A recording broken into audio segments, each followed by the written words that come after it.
Kuya Kinan. Oo. Ano, nagkaroon na akong cellphone. Cellphone lang eh. Alam mo gamitin? Yun nga papatulong nga ako sa'yo eh. Paano ba? Chicken!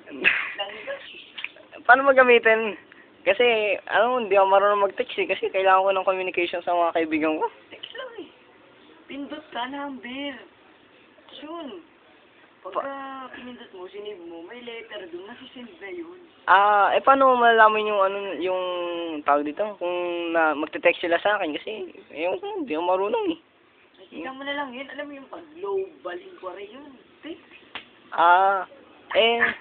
Gusto ko, wala nga akong te-text sa akin eh. Pwede bang na lang?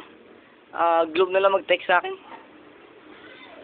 Depende yan eh. Kasi pag sa cellphone talaga yan pinabati. Pag maganda cellphone mo, marami mag-text. Marami rin number na lalabas. Kusa na lang.